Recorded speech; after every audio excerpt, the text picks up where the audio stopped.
नमस्कार दोस्तों, स्वागत है आपका आर्ट ऑफ कैंडलस्टिक में। यस दोस्तों, इस वीडियो में हम लोग बात करने वाले हैं एक बहुत ही सॉलिड ब्रेकिंग न्यूज़ के बारे में।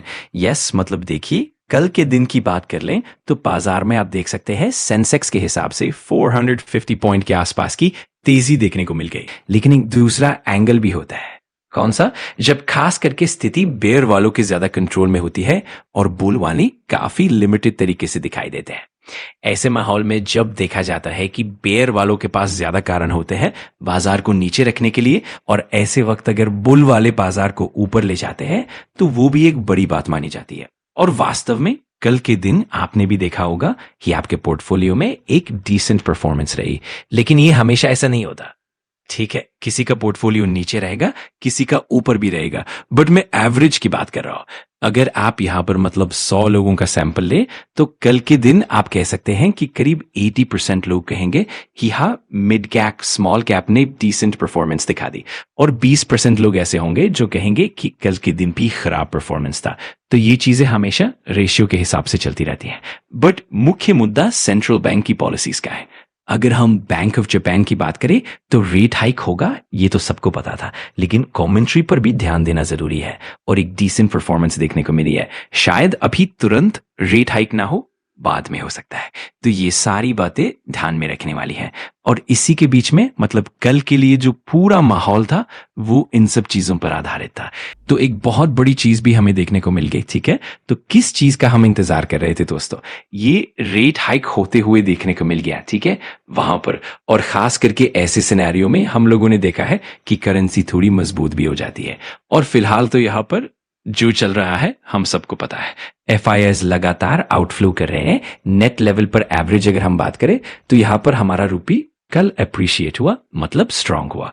ऑब्वियसली हम ये कभी नहीं कहते कि ₹1 या $1 यहां पर हुआ, बट स्टिल जिस प्रकार से रूपी लगातार कमजोर हो रहा था, कल के दिन जबरदस्त गिरावट देखने को मिली। जो रूपी एकदम 90 के ऊपर कंफर्टेबली चल रहा था, लग नहीं रहा था कि इतना नीचे आएगा, और बीच में आप देख सकते हैं 89.27 तक नीचे गया था। बॉस, ये ऐसे नहीं होता है। इसके पीछे कुछ कारण होते हैं जो कि 3 साल में इस प्रकार का कमबैक नहीं देखने को मिला था, इतना स्ट्रांग लेवल पर, जहां पर हम कह सकते हैं कि 1.1% का हम लोगों को देखने को मिला। तो ये क्यों हुआ दोस्तों? बताया जा रहा है कि यहां पर इंटरवीन किया गया है, बड़े लेवल पर डॉलर की बिकवाली की गई है।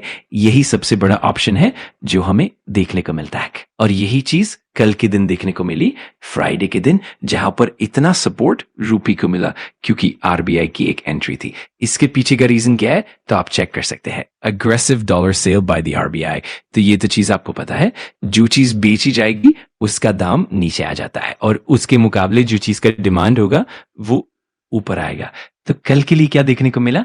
आरबीआई के पास ही ये फॉरेक्स रिजर्व्स होते हैं, डॉलर्स होते हैं। तो अग्रेसिवली डॉलर्स कल के लिए आरबीआई ने बेचे हैं, और इसलिए सपोर्ट किसको मिला? हमारे भारतीय रुपये को मिला। अब कुछ लोग इमीडिएटली सवाल पूछेंगे, पूछ अभी भी दुनिया की सबसे स्ट्रॉन्गेस्ट करेंसी कौन सी है? डॉलर। मतलब मैक्सिमम एक्सेप्टेबल करेंसी डॉलर ही है। डिनोमिनेशन के हिसाब से बात करें, वैल्यू के हिसाब से बात करें तो कुवैती दिनार भी सबसे ज्यादा वैल्यू वाला है, बट सबसे ज्यादा एक्सेप्टेबल करेंसी तो डॉलर ही रहता है। मतलब डॉलर को कोई नहीं नकारता है, ठीक है, एक्सेप्ट कुछ कंट्रीज जहां पर अमेरिकन रिस्ट्रिक्शन लगी हुई है। मतलब बॉटम लाइन क्या है दोस्तों? बॉटम लाइन यही है कि आरबीआई ने फॉरेन इंस्टीट्यूशनल इन्वेस्टर के लिए ये एक अच्छी बात है। मतलब आज के लिए एफआईएस का पोर्टफोलियो बढ़ेगा क्योंकि आरबीआई के इस डिसीजन से जरूर फायदा होगा। तो ठीक है दोस्तों, ये सारी बातें हमने देख ली है। हाँ, बाकी चीजें क्या होंगी, वो जो फाइल्स एप्स्टीन वाली है वो अलग बात है। जो हमारे कंट्रोल में है वो मैंने बता दिया। सोमवार से देखना काफी इंटरेस्टिंग होगा। आज के दिन थोड़ा और अच्छा डेटा हमें देखने को मिल चुका है। ऐसी तो बात नहीं कि बस बिकवाली ही हुई, और आज के दिन जो भी खबरें सामने आई उनमें ये एक आउट ऑफ सिलेबस खबर थी कि आरबीआई ने ऐसा भी कुछ कहने का फैसला किया। इसी वजह से बाजार को थोड़ा सा और सपोर्ट मिला, और हम ये कह सकते हैं कि एक अच्छी उम्मीद जगाता है। इतिहास गवाह है कि 2-3 महीने पहले भी एफआईएस ने हफ्ते भर में खरीदारी की थी, और बाद में वो नेगेटिविटी में चले गए थे। तो अब देखते हैं कि क्या एफआईएस कंसिस्टेंट बाइंग जारी रखेंगे या नहीं, क्योंकि आरबीआई के इस कदम से डॉलर को लेकर कॉन्फिडेंस बढ़ता है, और इससे बाजार में भी एक सकारात्मक माहौल बनता है। तो अब सबसे ज्यादा इंटरेस्टिंग बात यही रहेगी कि क्या FIs अब सॉलिड कम बैक करेंगे। धीरे धीरे कर भी डोमेस्टिक इंस्टीट्यूशनल इन्वेस्टर्स भी बाइंग कर रहे हैं और बाकी प्लेयर्स भी धीरे धीरे आते जा रहे हैं। तो यही एक देखने वाली बात है जो उम्मीद जगाती है RBI के इस कदम से।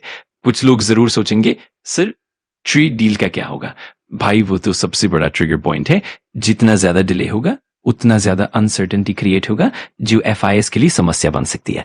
तो देखते हैं कि क्या ट्रेड डील आगे बढ़ती है या नहीं, और अगर सब कुछ ठीक चलता है तो इससे FIs को फायदा होगा। तो ठीक है दोस्तों, यही सारी बातें हमने देख ली है। अब आगे क्या होगा वो हम सोमवार से देखेंगे। उम्मीद है कि FIs का कॉन्फिडेंस बढ़ेगा और बाजार में एक अच्छी दिशा मिलेगी।